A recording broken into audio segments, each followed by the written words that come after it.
Good evening, class. This is Michael with Group 7, and today we will be talking about the Angular framework. Now, this is different from Angular.js, which was a prototype slash predecessor to Angular 2 and its later iterations.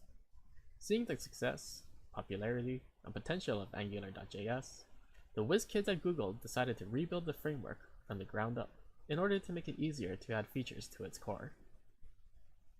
In this presentation, we will be discussing why you should use Angular, the building blocks that makes it so good, what components mean in the context of this framework, what data binding and dependency injection are, how secure the framework is, the pros and cons of it, and finally, how to set it up on your own machine, along with some examples of big organizations that use it for their websites.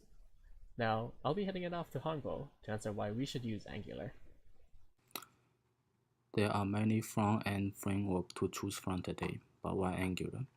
Angular has improved on functionality from the previous version and made it faster, more scalable, and more modern.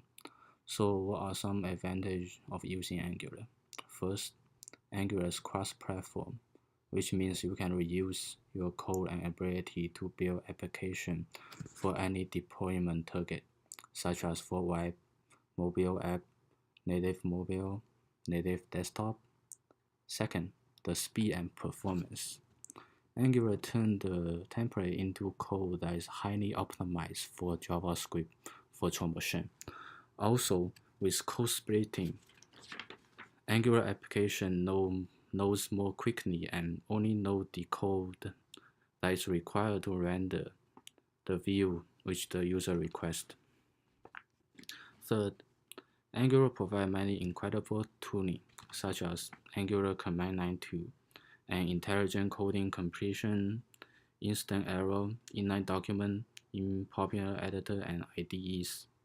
With this, programmer can focus on building the application rather than trying to make the code work. Next, Angular has a test runner which is called Karma, which makes testing more easier and faster. Next, there are 8 building blocks for an Angular application, which are module, component, template, metadata, data binding, directive, service, dependency injection. And here's a picture showing the relationship between each building block, such as the injector inject the service into component, and event binding for the template to listen for an event on the component, and etc. Now let's talk about one of the core concepts of Angular, the component. Everything is a component in Angular, and an Angular application is a tree of components. For example, if you are building a movie list application, you can have components like the app component, the movie list component, the movie description component, and etc. The component control one or more sections on the screen, which is called view. The component consists of the following: metadata, template, and class, which we will talk about in the next slides. Metadata tell Angular how to process a class. And to tell Angular that a class is a component, we need to attach the metadata right before the class using a component decorator. Then with the configuration provided by the metadata, Angular then knows how to create and present the component. Look at the example below.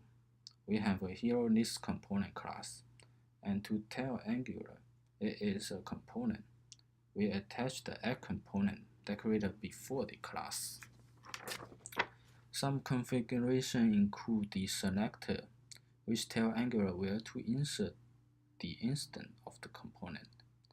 So the Angular will insert an instance of the hero list component to the app HTML will contain the app hero list tag. The template URL contains the path of this component's HTML template. Next, we have the template. The template defines the view of component, and it is a form of HTML that tell Angular how to render the component. Angular template also use some Angular template syntax, such as the ng4, which are those shown in the yellow box. And next, this is a picture that shows the overview of what we talked before. So we use the import to import the component decorator from Angular 2 core module. And then we use component decorator to define a class as a component. And the class tab bar is a component. Now we're going to be talking about data binding. So data binding is essentially what it means to communicate. So there's different components to it. We have the logic, which is the view, components to the template, and parents go to the child components. So there are various types of data binding. So the first is interpolation. So that is when there's an embedded expression and it provides data binding to text nodes and attribute values. So next we have property bindings, and this is the primary way that Angular binds data. It allows you to bind values to properties of an element and modify the behavior or appearance. This can include various things and properties such as class, disabled, href, or text content. And then next there's event binding. So event bindings are when something happens, such as click and key press, and this is when the event bindings are listening for these DOM events. So this is something that Angular also has as well. It'll be able to detect when a click or key press happens, and you can conduct some sort of activity from there. And then finally we have two-way data binding, which is here, and it's pretty much why Angular is so popular. It introduced something called ng model, and that is when the framework is synchronized with the model and view, and changes made to the view are instantly displayed in the model and vice versa. So this is probably one of the key aspects of Angular if you decide to use it. Let's switch to the dependency injection now. Dependency injection is a powerful pattern for managing code dependency, and Angular uses dependency injection to provide new components with the service they need. So, the idea is simple. If you have a component that depends on a service, instead of creating one yourself, you request one in the constructor, and the framework will provide you one. In the next picture below, we have a class called AppService with the addInjectable decorator to define it as an injectable service. Then look to the right. We import the AppService and register it as a provider in the addComponent decorator. Then we request the AppService in the addComponent class constructor by define a variable called underscore AppService of type AppService. Next, let's look at some benefit of using dependency injection. So dependency injection allow the component to depend on the interface, not concrete type, and it reduces the coupling between a class and its dependency, which produce more decoupled code. And use the dependency injection, we are more clear on what goes where. which improve readability and promote testability, code reusability, maintainability. So next is the Angular's built-in security.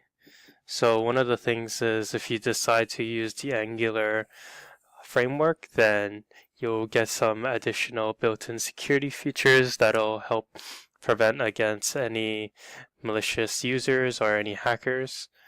So Angular has built-in protection against common vulnerabilities and attacks such as cross-site scripting.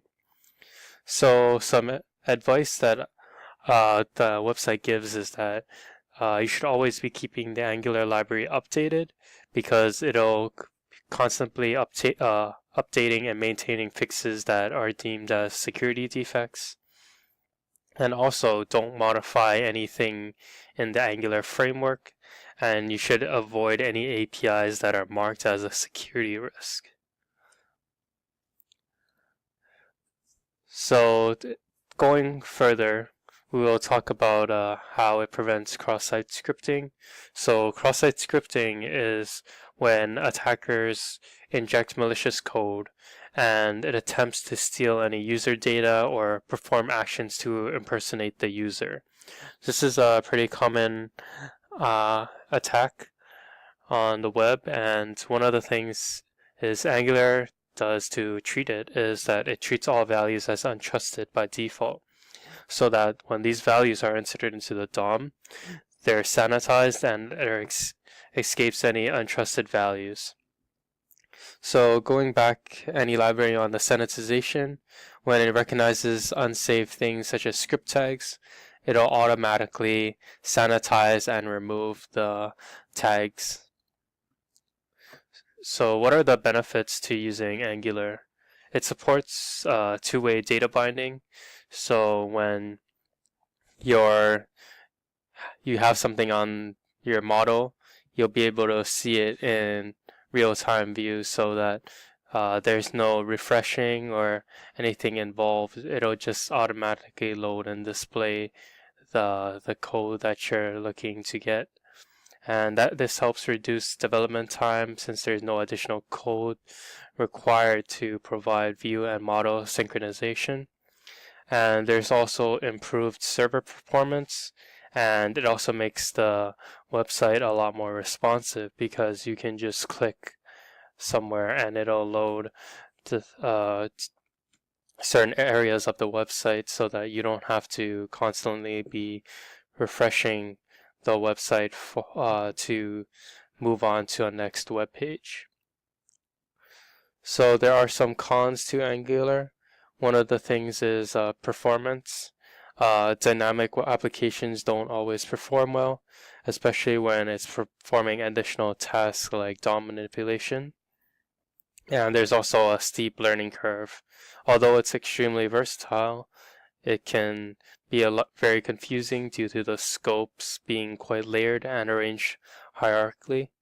So it can be quite complex due to the nature of the implementation and the various architecture that goes into building Angular. Alright, so now that you know what Angular is all about, how do you get started? Well, first in the command line, or terminal, you type in npm install -g at angular/cli to get the command line interface for building Angular apps. Once that's done, you can create a new app by typing in ng new name. Here in this example, we have used my app. Finally, once you have created your app, all you have to do is cd into the directory and type in ng serve --open. It's as simple as that. Your app will appear on localhost 4200 and it will automatically reload as you make changes to your files, giving you real-time feedback on your development.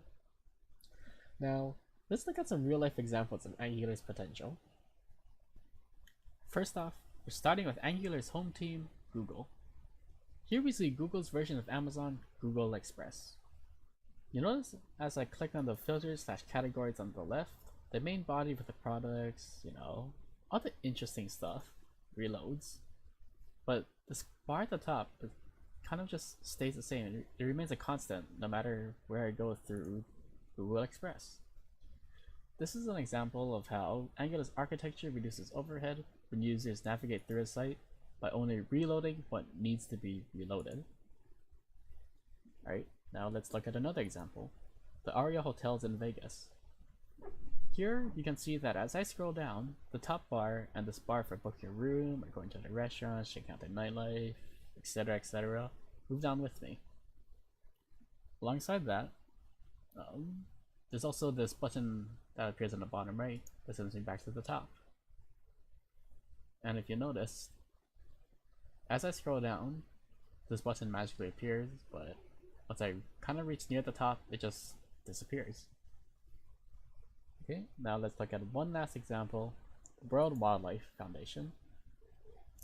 Kind of like with the Aria, this black bar in the bottom over here will kind of remain a constant on the screen. Whereas with Aria, this top bar is just continuously frozen in place. The WWF decided to have this bar start in the middle, but then once it got to the top, it sort of just stayed up there. Right. As you can see, at first, nothing is highlighted. As I scroll down, this orange bar starts to fill up. And once I hit the overview brightens up. Once I go into why it matters, the bar fills more. The overview dims, why it matters brightens up. And this sort of real-time feedback on how the user's actions on the website are an example of how Angular can make your web app look nice and professional. Alright, these are references. Thank you very much and have a good night.